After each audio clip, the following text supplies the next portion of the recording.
today. You are one of the busiest women on the planet.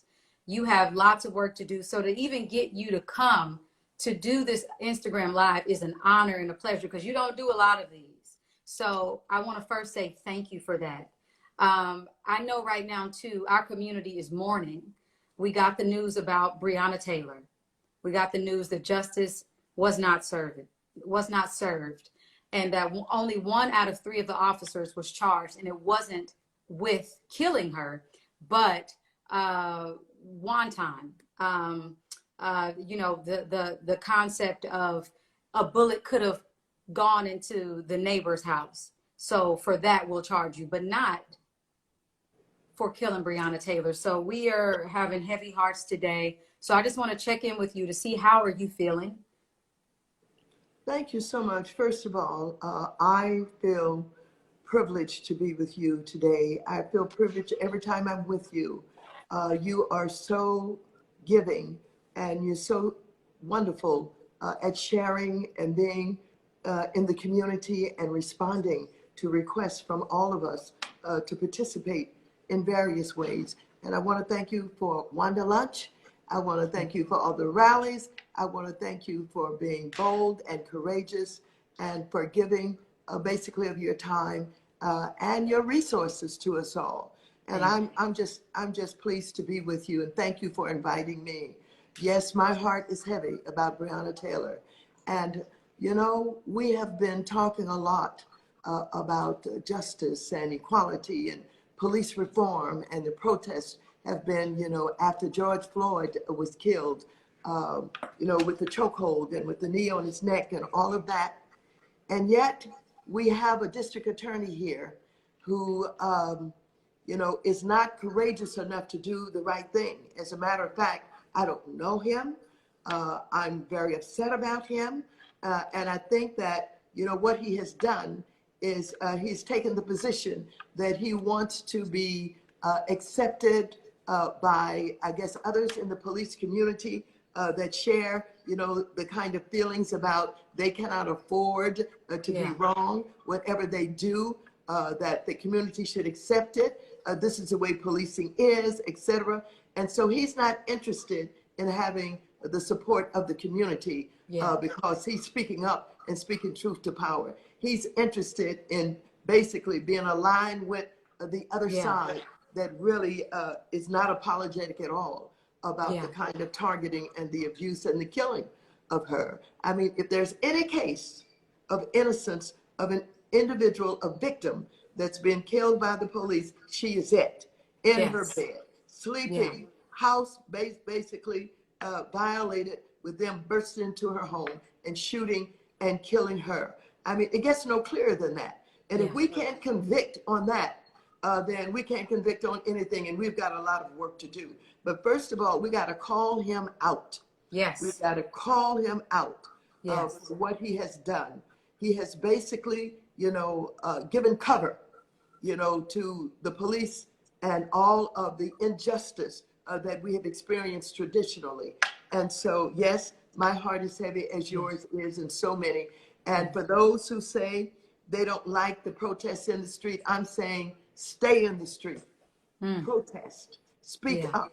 This is all that they're going to understand. We cannot go away. As a matter of fact, they must have the confidence and the courage and the will to do exactly what you just did in the movie. Yes. Thank you for that insight. And we're speaking about Attorney General Daniel J. Cameron. Yes. And that is important to know his name, to remember that he was an elected official on a local level. That's right. People elected him. He is also mentored by Mitch McConnell, who is a Republican, who is a supporter of Donald Trump. And it's important to connect those dots. So one of my questions I want to ask to you is, we are in the middle of a war. We're also in the middle of a revolution. We're still fighting against for Black lives. We see how this Breonna Taylor case has unfolded.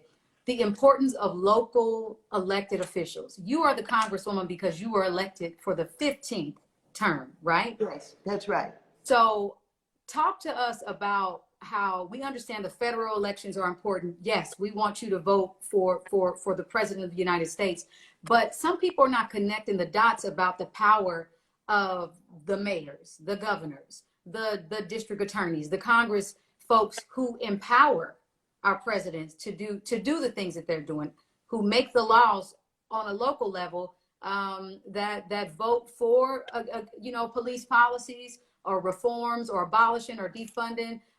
They're making these decisions around the Breonna Taylors of the world. So talk to me about how you would emphasize the importance of the local elections and who you're voting for as an elected official in your community.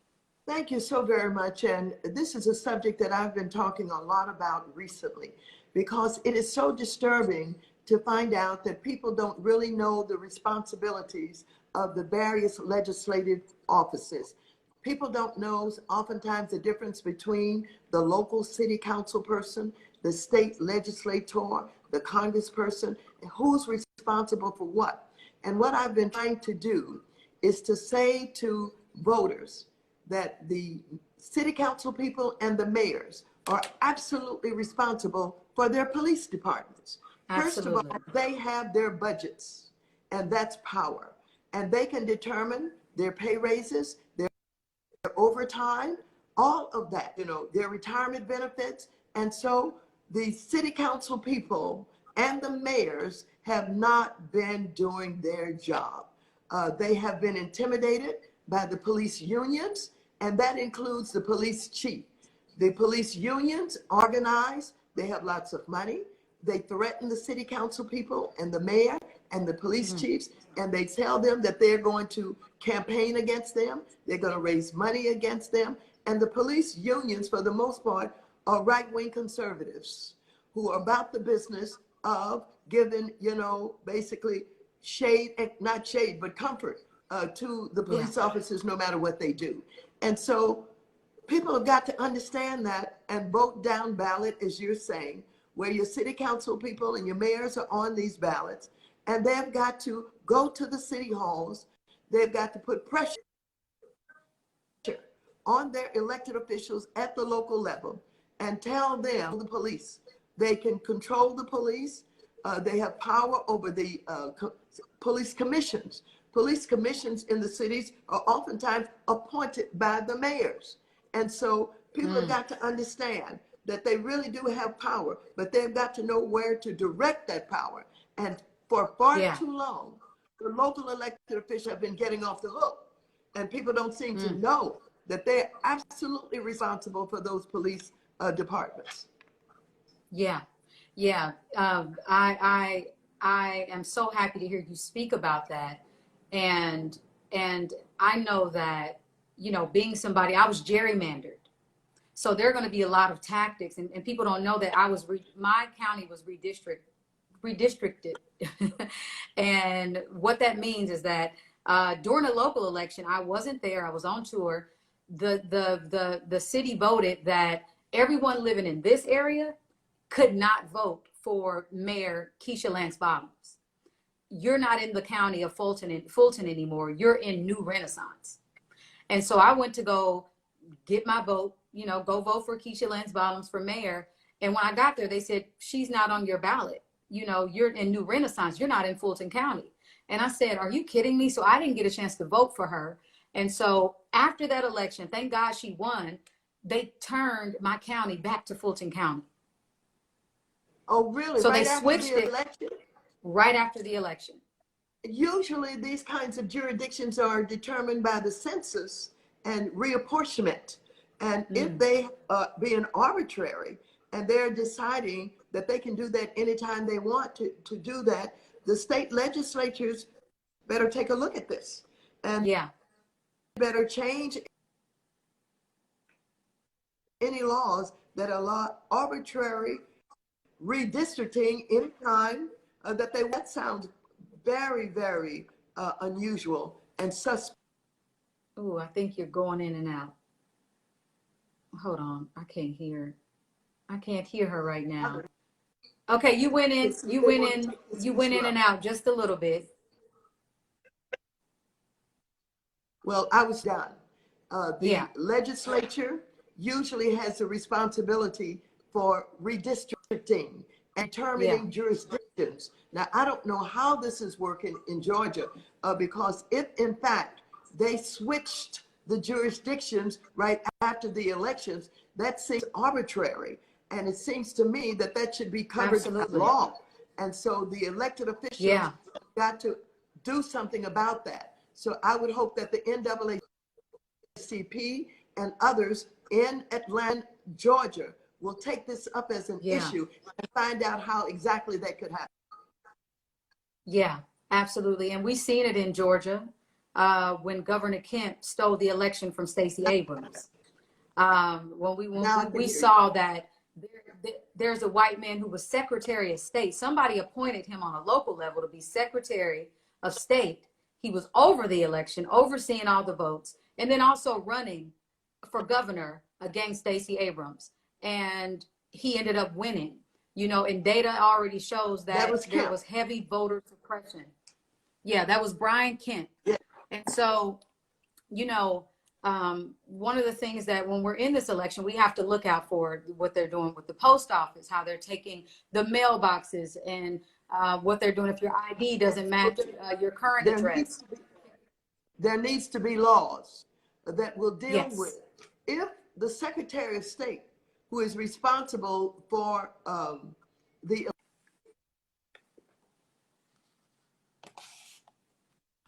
Secretary of State must make that determination date. And once that determination is made that they're going to put their name in, they have to step down. They have to step down. Yeah.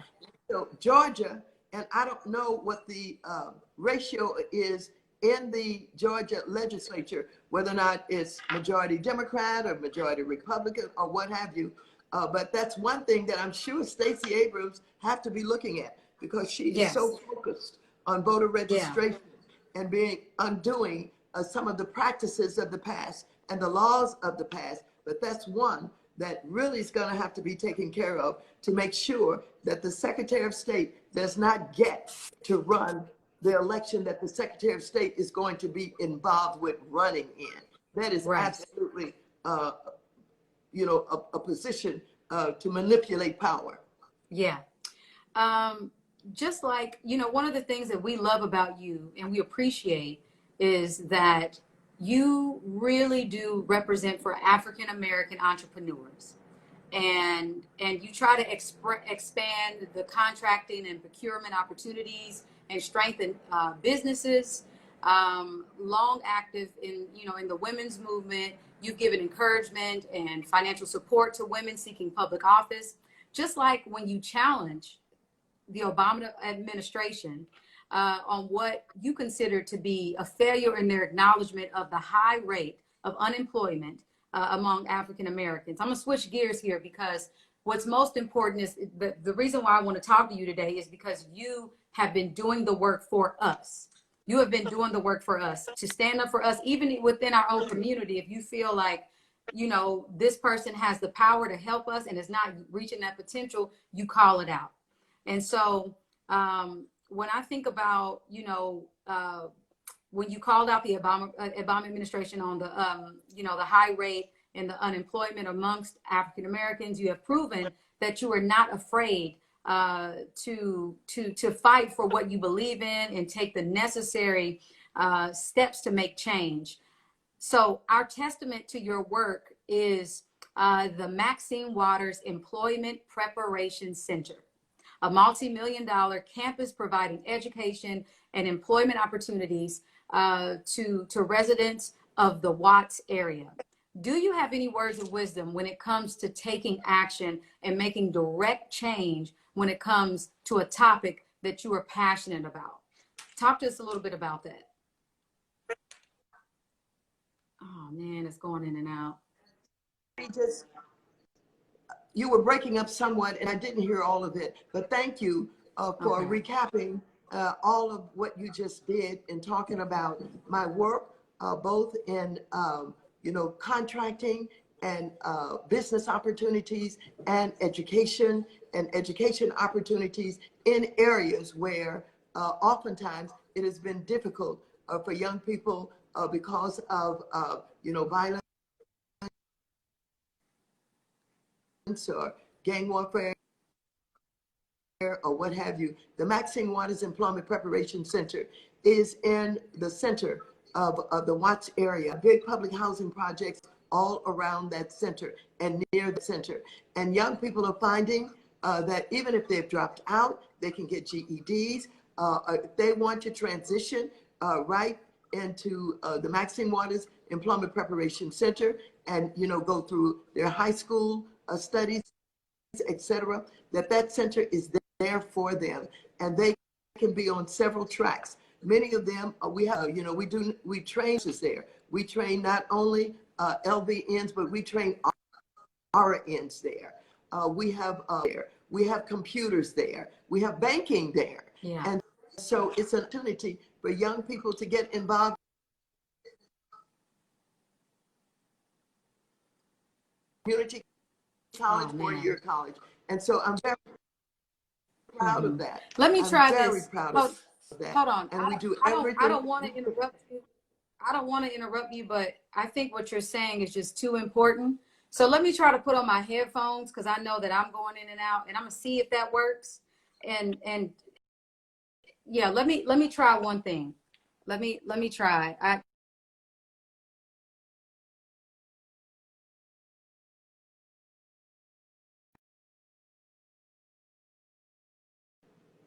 Okay, can you hear me?